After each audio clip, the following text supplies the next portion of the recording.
Добар ден, почитувани. Во програмата Радио што се гледа денеска се посветивме на успесите во прилепското образование. Најпрво ќе одвоиме простор за основното образование за едно училиште во Прилеп кое со децении е символ за квалитет во едукативниот процес, што пак резултира со успеси кај учениците на национално и меѓународно ниво. А паралелно ќе зачнеме една тема колку начинот на менаџирање е пресуден во развојот на институцијата училиште, особено во примарната сфера, односно основното образование. Во нашето студио денеска е Ахил Јахов, директор на основното општинско училиште Климент Охридски Прилеп, наставник и менаџер, млад човек со визија за модерно и допадливо управување со институцијата како што е едно основно училиште. Добар ден и добро ни дојде. Добар ден, ти благодарам, Горде. Благодарност за поканата. Наистина ми е мило што си дел од нашата програма и што за прв пат си во нашето студио. Верувам дека од сега па натаму ќе те имаме почесто, заради тоа што навистина и претходно разговаравме, ни требаат луѓе кои што размислуваат допадливо, модерно и имаат визија за тоа како треба да изгледа една институција во образовниот процес. Разговорот би го започнале со успесите кои што вашите ученици ги направија од Климент Охридски и тоа не толку далеку, а тоа беше минатата година еден навистина голем успех по надпреварот по англиски јазик, меѓународниот надпревар ХИПО, кое што еден ученик од училиштето ваше освои една од врвните награди, што беше поттик пак да добие и трето ноемвриска награда.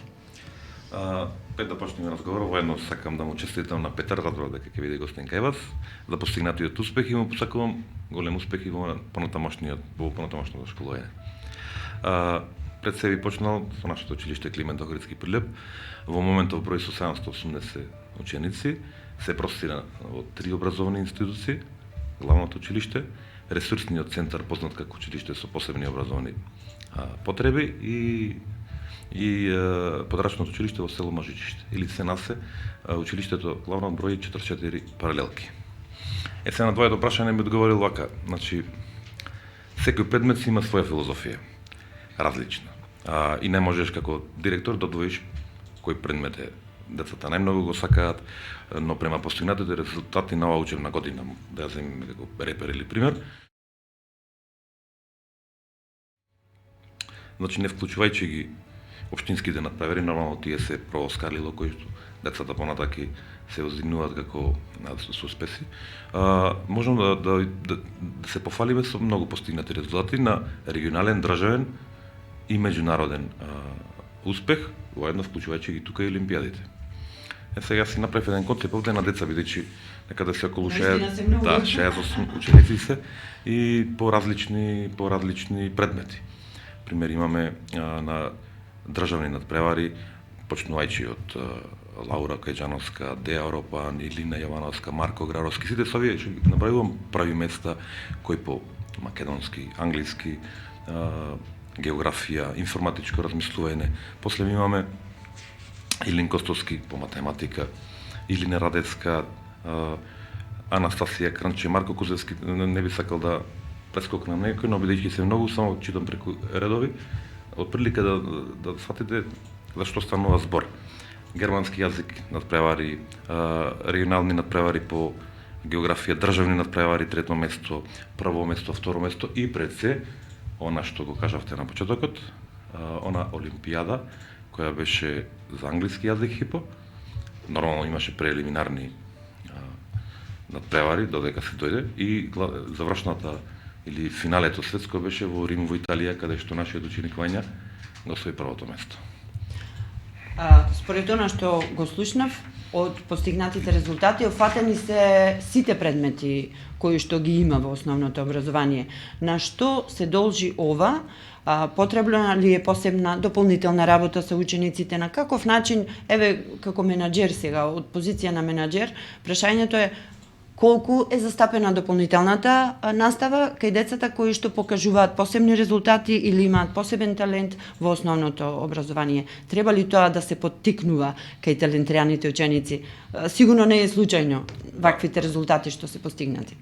Кога го спомнав англиски надпревар на светско ниво, тука заборавив да спомнам и последниот надпревар на светско ниво кој имаше и Софија исто по англиски јазик за за пишување на есеи по англиски јазик исто така. Значи горде суштината која е? Учениците самата суштина на ученикот пред се посветеноста на самите нив. Нормално љубовта кон одредени предмети и нивното залагање. Се тука најголем фактор према мене е наставникот. Ментор што ќе го води низ процесот на усовршување на одреден предмет. Посветеноста на наставникот е од големо значење, знаеме сите, за едукацијата на еден ученик, начинот на кој го пренесува нештото и хомогената нивна помеѓу наставник и ученик е клучна за успехот на вакви достигнувања. Пример, како Петар сега што ќе биде гостин, како Софија, како Вања, како сите други што ги набравив непретходно. Клучот е само посветеноста, нивното залагање, голем фактор има и менторите, и нивната сплотеност и хомогеност и до еден ваков резултат. Нормално тоа е со часови работа, учење, повторување, тоа е еден систем на некој домино систем кој мораш да го решаваш, да го повторуваш, да го учиш и иди до ваков резултат како што ги има нашите ученици. Замислете, прво место на светско преварување, 68.000 ученици. Тоа не е случајно. Тоа е шема некоја во главата на учениците до перфекционизам и едноставно оди на надпревар, го гледа тестов и едноставно се смешка, го знае си. Не може ученик на светско првенство да биде прв, сите слобода да му бидат цело време. Значи тоа е дарба.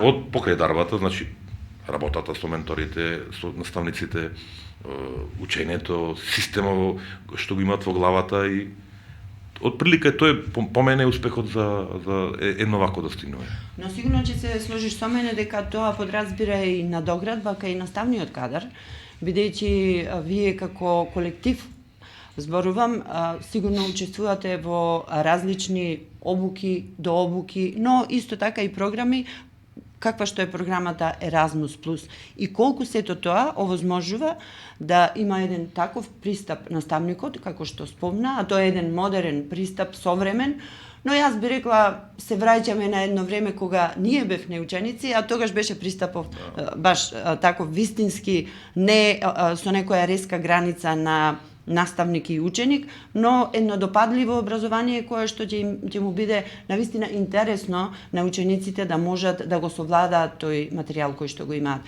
Климент Охридски верувам дека учествува во програмите кои што овозможуваат дополнителна обука и надоградба на наставниците.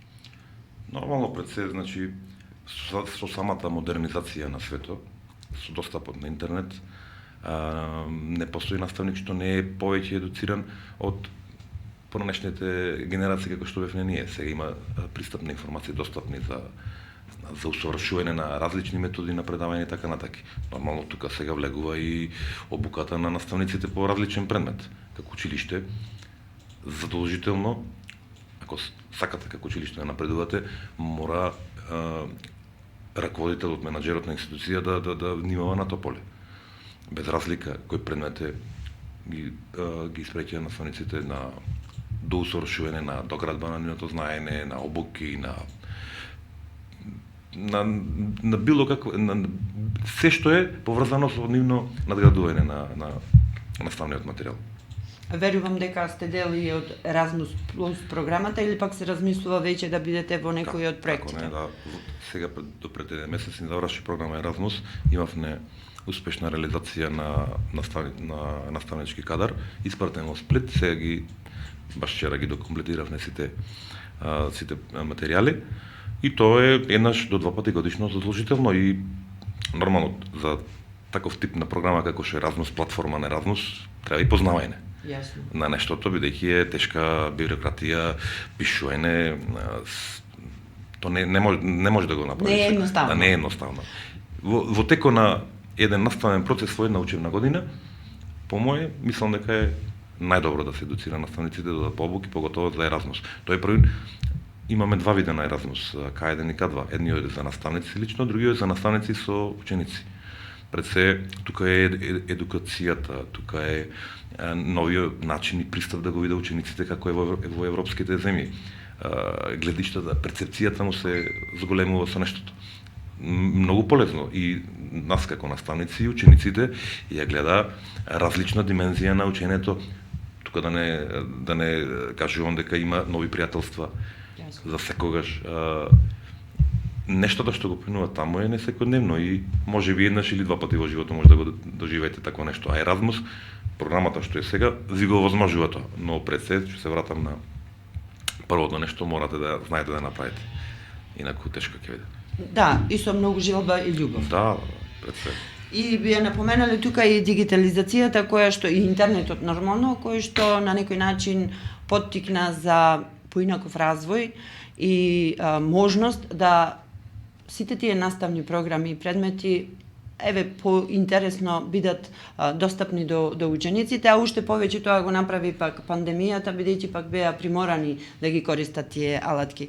Јас тука би поврзала со она што деновиве бевте актуелни, посебно ти како менаџер на училиштето, а тоа е приспособување на условите на училиштето кон тие модерни или современи услови за работа. Најпрво би ја спомнала сензорната соба, која што неодамна ја пуштивте, што таа овозможува за учениците и колку се користи во моментот, а ќе напоменам дека сакам да разговараме и за интересното усогласување на тие санитарни јазли кон потребите на учениците и ова последното кое што беше прилагодување на одредена просторија која што со години и децении се користела за создавање на како отпад, прилагодување на таа просторија, но сега да можат да ја користат и учениците и наставниците. Ајде прво за сензорната соба.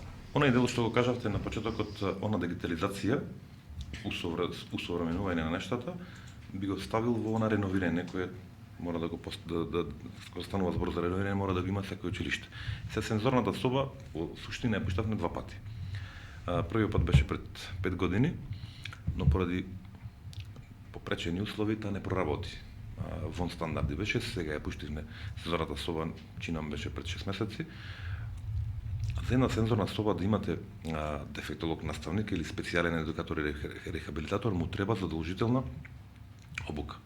Таа е доста скапа. И годишно училиштето како училиште од финансискиот буџет смее да тргне настрана финанси само за еден дефектолог или наставник. Затоа, кога станува збор за такви поими, не сите луѓе се упатени за тоа и не е нештото само да имаш сензорна соба, туку треба да имаш и дефектолог. Човек кој што работи со рехабилитатор, едукатор кој може да го работи нештото. Ние во моментов спроведовме финансиски план за еден ова година обучен дефектолог наставник да присуствува на таков вид на обука каде што може да работи со наредната година да може да ја користи правилно сензорната соба. Нема друг начин, знам, не знам. Мораш да имаш подпис на слушан проект и така натака. Кога станува збор за реновирање, сега да се навратам во другава тема што ме поставивте, тоа е нешто неопходно за секоја државна институција. Значи, поготово образование каде што учат деца. Значи, имаме тековно реновирање, но најглавно е од се е одржувањето. Ти знаете како викат, лесно е да го направиш, многу е тешко да го одржуваш. Точно. Тоа е дефинитивно аз го имам видено и го гарантирам дека е така. Има неколку битни точки што по моје мислам дека треба да се почитуваат. Значи многу битна улога има техничката служба. Навремено и повеќекратно чистење, одржување на веќе сработеното. Нормално тука игра улога и навремено сервисирање на хемиски препарати, на технички средства, кои техничкиот персонал му е неопходно да работи. Значи морате да му обезбедите услови пред се да биде нешто како што треба. Од нараквици, опрема за дезинфекциони средства, меридливи средства, униформи и друго. Значи, ова го зборувам континуирано секоја година или два пати годишно. Оти во времето знаете како ја купуваш униформа, цел живот ја носиш. Нема така. Ако сакаме да бидеме напред со времето и да имаме чисто и хигиенско училиште, ова мора да го практикуваме. Затоа клучен фактор за чистотата и хигиената во училиштето е техничката служба.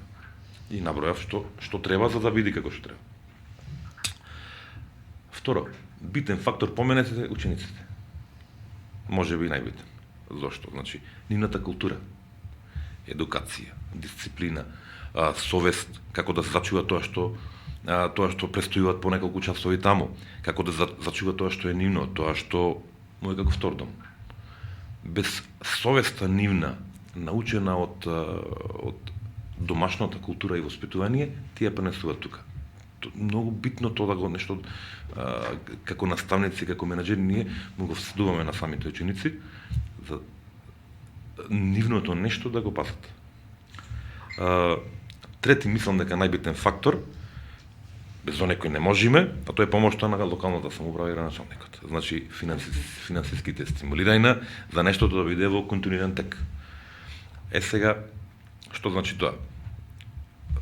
Ние како училиште, како државна институција, која е под локална самоуправа и градоначалникот, до 31 секоја година, зборувам за директорите и раководителите, замислувате еден финансиски план што би правеле за наредната година. Значи мора да се има визија. Да, мораш да го предвидиш. Така. Сите овие работи што ги пуштам јавно на Facebook, претходно се предвидени, значи пред една година. И сега, нормално, тука има многу училишта, не сме само ние, и нормално со прикажан проект добивате одредени финансиски средства. Ама само со прикажан проект. Претходно добро сработен, изреализиран и со него аплицирате. По принцип сите училишта добивате. Кои навремено ги работат нештата, некои покасно, но во текот на годината вие имате финансиска рамка каде што мора да испочитувате и нормално да ги потрошите сите пари. Јасно. По мене, добар менаџер е оној што троши. Што не остава за другата година, што мора да ги потроши, бидејќи кој не ги потрошите, ви ги зема. Јасно. Но и за прашања, за проблеми кои што се потребни да се решат. Зборувам исклучиво сега за финансиските средства и за локална самоуправа. Сега како тим на директорот, тука е дали службата, благајник, секретар, така натаки, заедно ги реализирате нешто, да ги смислувате. Јас што би направил? Ако го немаш тука потребната помош, како што е секретар, педагог, психолог, благајник, економ, библиотекар, тие се екипа што заедно со заедничка помош ги решаваат нештата. Сам никој не може да успее. И по принцип нештото да така. Сега јас можам да ви набром оваа година и ние нешто како училиште, како тим што имаме сработено, кој треба да се напомене дека секој реновирање си има своја цел, за наставата да се движи навремено и без проблеми. Онаму кај се реновира претежно онаму кај што е најранливо. Оти видите, имате вие три институции со огромен простор, 5000 квадрати, а финансиските средства се тие. И затоа, по мене, добар менаџер треба да финансира онаму каде што е најранливо, каде што може да брка на каква цел. Например, тоалети. Најбитна алка за хигиена. Сапуни, бришачи за раце, миризливи препарати, ходниците, чисти треба да видат. Училници, спортска сала, библиотека, услови за работа, мораш да му овозможиш да биде, кога ќе ледиш во училиште, изгледа културно. Јасно. Но и здравјето пред се. Пред се. Значи, зато тука е и тоалетите. Тоалетот е огледало на домот. И зато прво нешто што дојдов како директор, почнав со тоалетите. После ми имаш нови табли за наставниците. Со тек на времето си го зело своето. Нови табли, маркери, смарт табли, компјутери. Тие се работи што нема крај. Значи, цело време само се обновува. Едно носиш, друго се расипува. Зошто бидејќи 60 години? Климент Охридски ова година навре 60 години и нормално е нештата да се расипуваат и да се заменат со други компјутери. Компјутери, например, имавме од 2003 година. Сега сме 2023.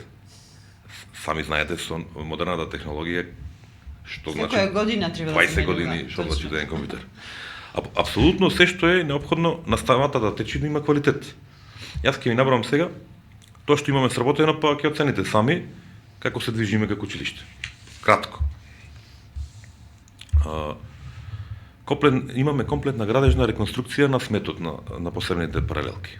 Комплетно уредување на сите ходници во новото училиште и посебните паралелки. Ова што го кажува претходно, нели, кој е приоритетот.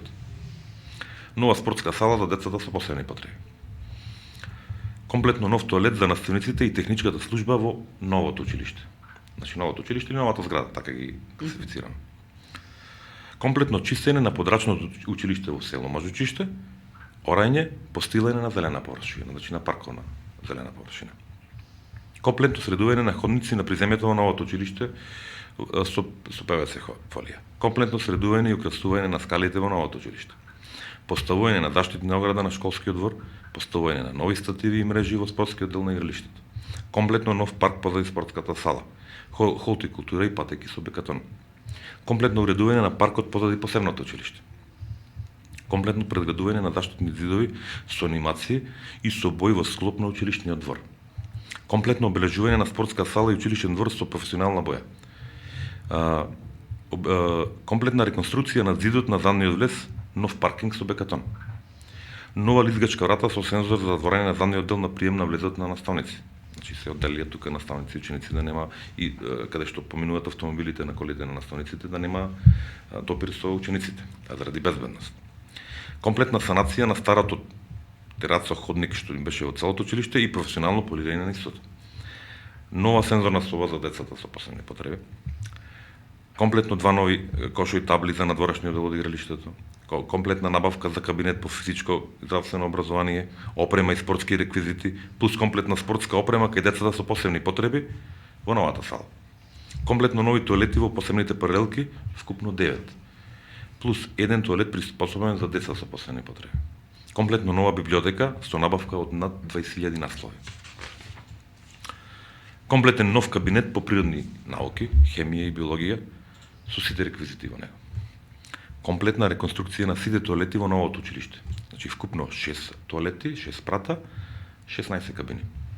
Комплетно уредување на зидна површина на вториот кат од училиштето со ПВЦ зидна фолија.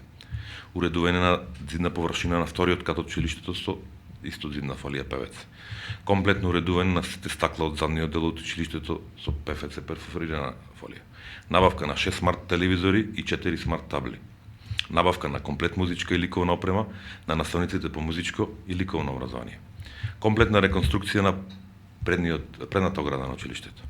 Комплетна набавка на осветлување на целото училиште со украсни светла за дочек на новата година. Набавка со над 400 столчина во наставната, со 40 столчина во наставничка канцеларија. Набавка на 10 телевизори и 28 табли бели нови за во сите училници.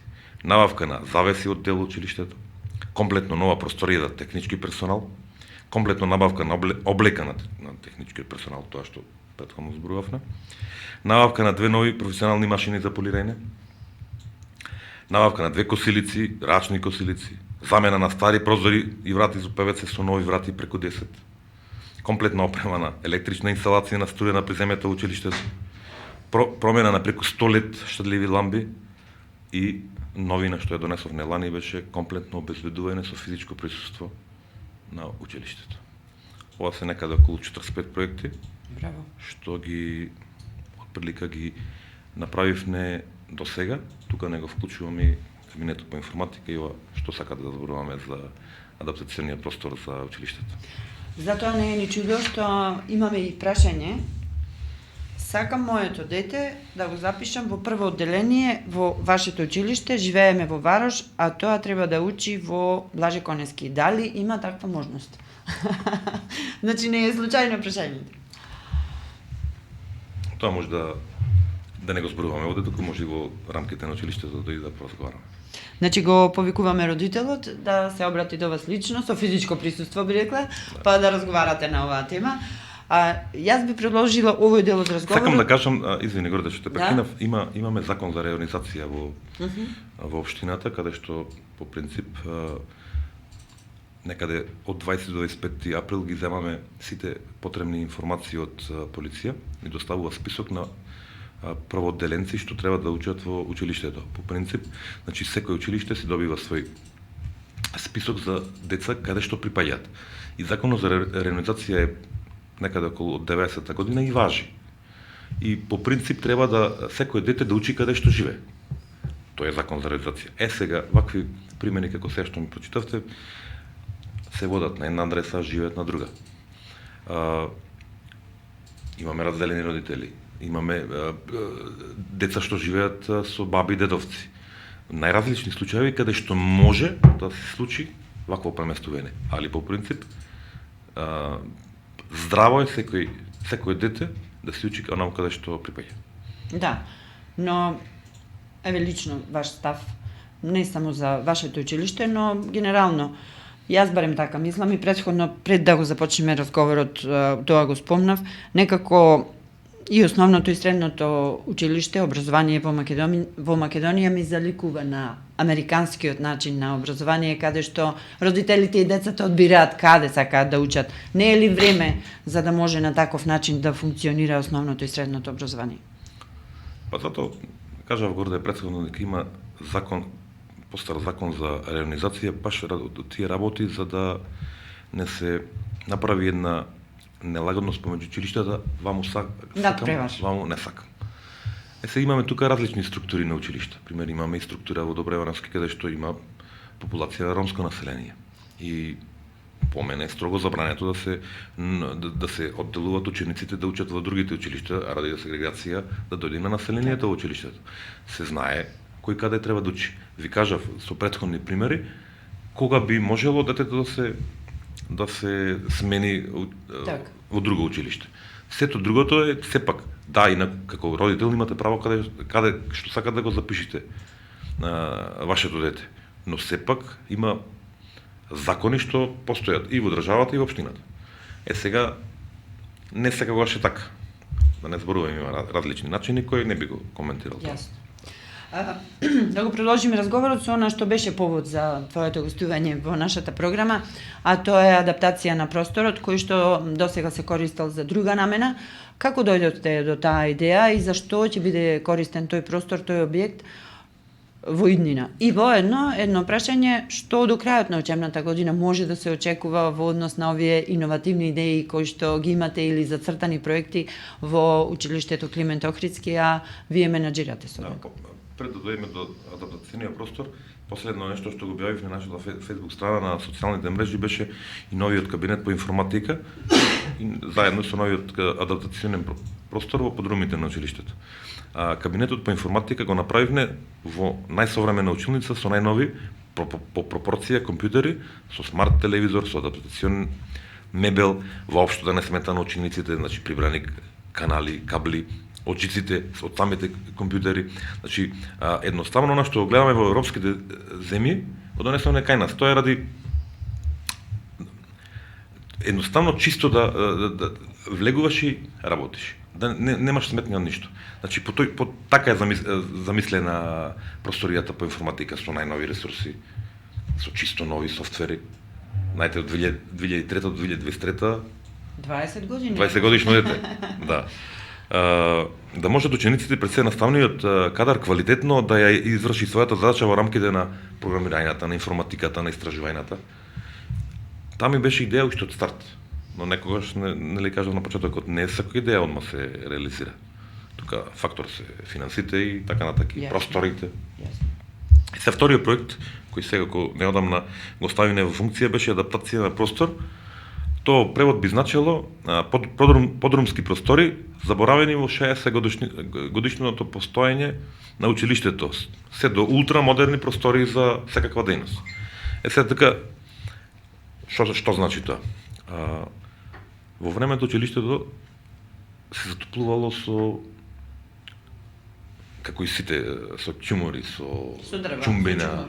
Да, и тука се држел чуморот. И знаете самиот чумор како чумор, нели, зафаќа многу голем простор, валкано, и беше заборавен од времето.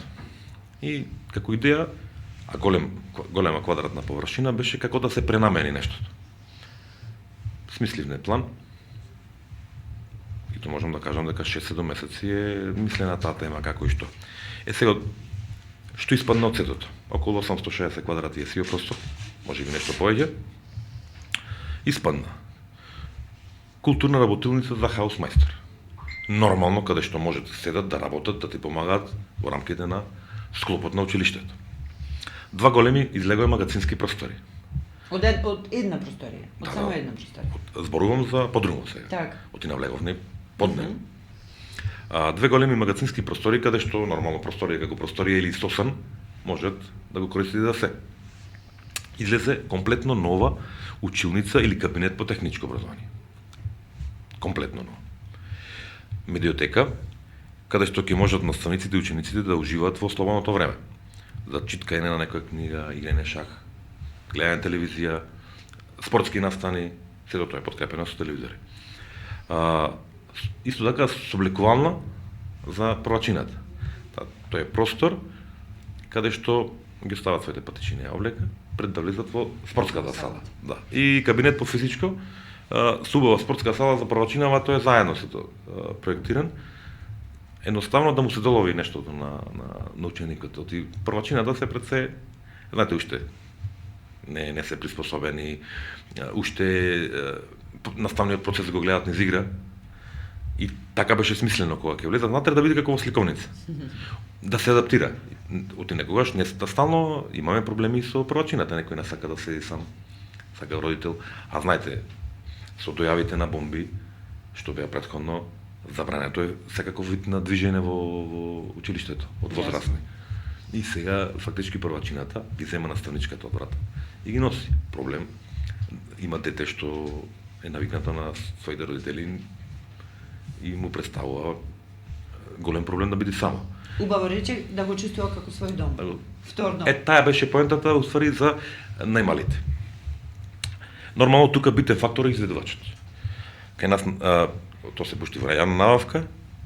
Јавната набавка си беше во процес. Ја седе фирма Владо Компани и голема благодарност до нив, значи за нивната професионалност, професионална работа што извршија и предстена времено. За точно да можеме од вчера официјално да го пуштиме тој простор за нашите цели во училиштето. Колку се тоа представува задоволство кај вработените и за техничкиот кадар и за наставничкиот, колку се користат овие новитети кои што ги направивте и ќе додадам уште нешто, сето се тоа средства од локалната самоуправа, од буџетот на локалната самоуправа? Не сите. Тоа сакав да прашам. Дали и колку прилепскиот бизнис сектор, луѓето кои што сакаат на некој начин да помогнат, да дадат поддршка еве за целови процес на развој на училиштето, ви се обраќаат и ви помагаат? Горде во сегашно време, знаете сами колку е тешко да најдеш пари. Поготово некој да ви поклонува. Многу тешко. Сега, моделот на еден менаџер би изгледало така. Да се снајде за одредени финанси, да си помогне сам себе. Како раководител, оти ние имаме многу желби. Така е. А од тие многу желби, остварливи се 2, 1, 3.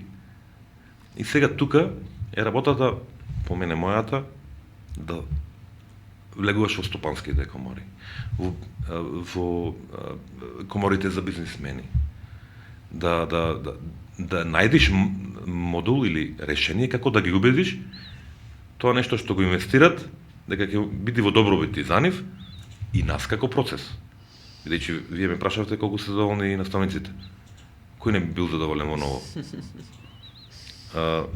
Руинирана просторија 60 години, сега тоа е нормално, тоа е процес на адаптација. Нормално, вие како вработени сте и вие прекрасна, како се викава, студио и се нормално секој сака да работи во убава маса, столчина, чисто, секој сака, нема некој што сака да работи во мувла и во влага. Така и кај нас.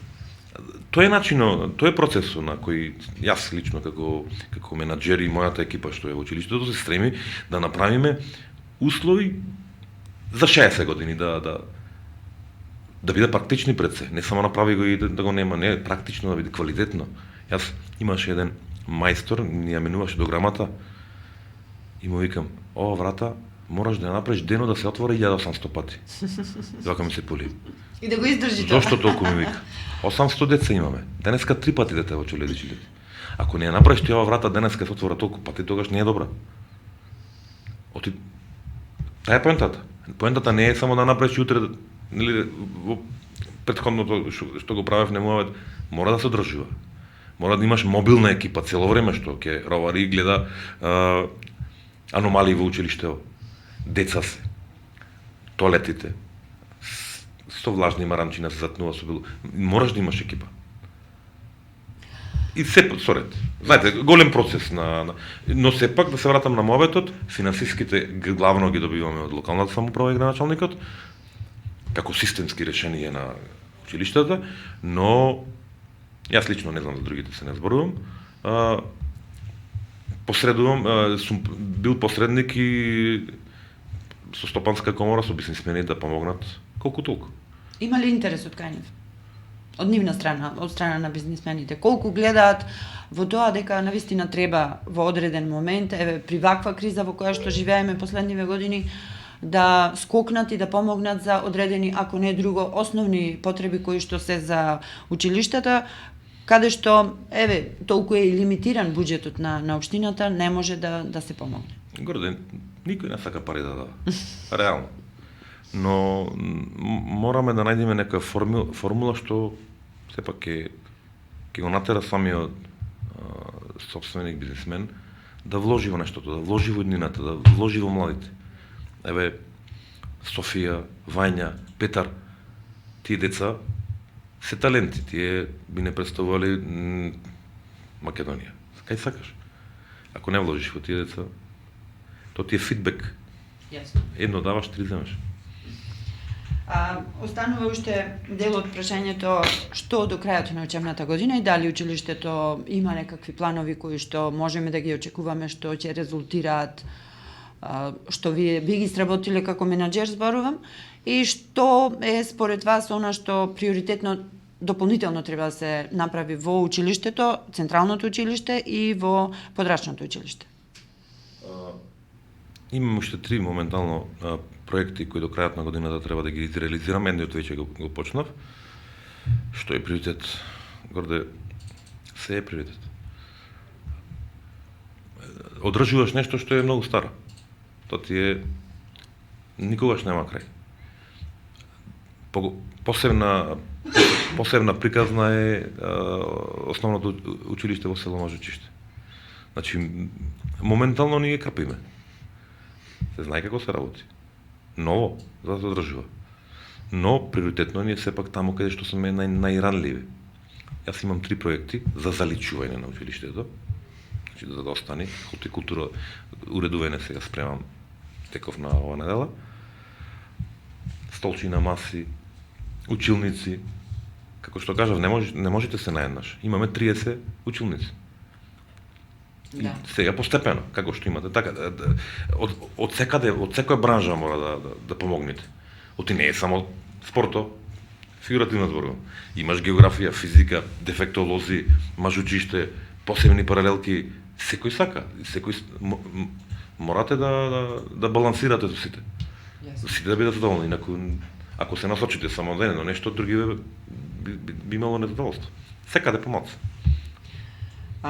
Јас мислам дека има и одредено прашање кое што стигна преку нашата мејл адреса или на Facebook во порака. Тоа ќе го оставиме за крај.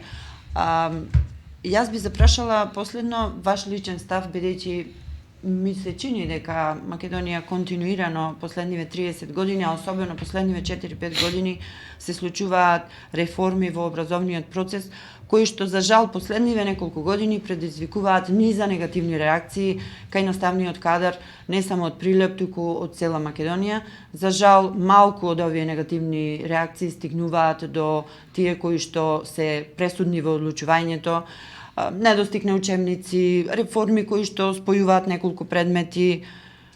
Кој е твојот личен став и колку во сета оваа реформа наставникот, како човек кој што го спроведува она што Министерството и Бирото за развој на образование го нуди, треба да го спроведе и да го реализира, е запрашан дали и како сите овие реформи ќе бидат и навистина реализирани и ќе бидат на благодет на учениците?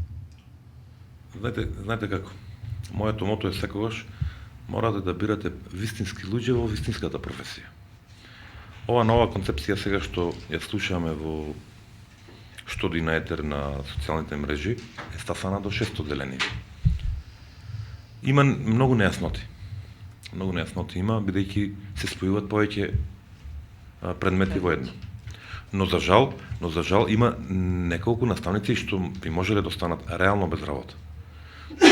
Еден пример ќе ја посочам дека во трето деление се намалува англиски јазик. Во музичкото образование се намалува хор и оркестар. Се припојуваат природните науки.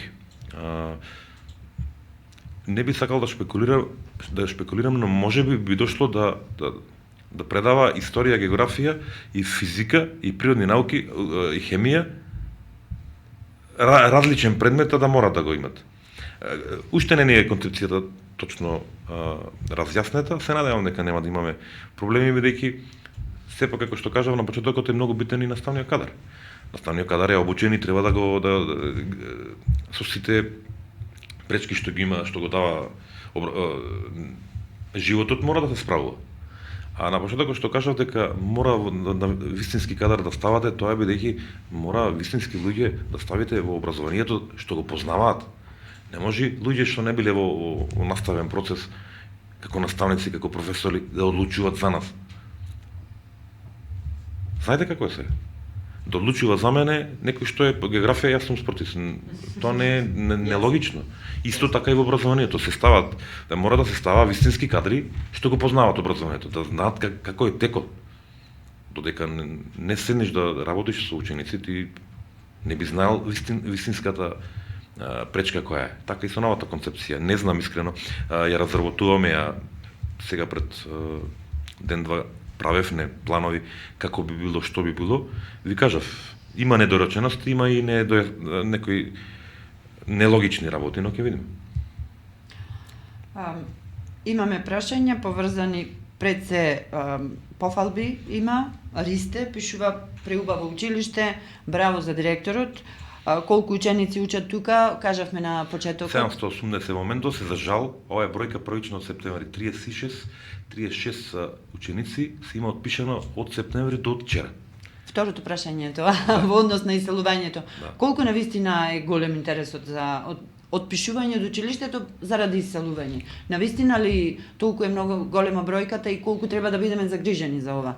Ние како новинари до душа сме истражувале на оваа тема и навистина бројките се неверојатни.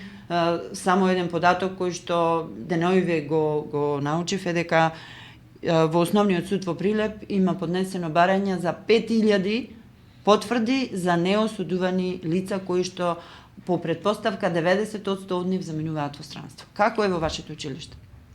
Нешто слично на ова што го кажавте. Значи, учебната година е почнавме со 780 ученици. Јас сега брзо давав интервју за на телевизија. До пред еден месец беа 22 деца. До вчера се 36. Тоа не е како деца, тоа се фамилии. Значи, една фамилија е 3-4 члена. Поразителни бројки, загрижувачки. Некаде на еден Facebook наслов прочитав, вика супер се училиштето е убаво, ама кој ќе го учите? Нема деца.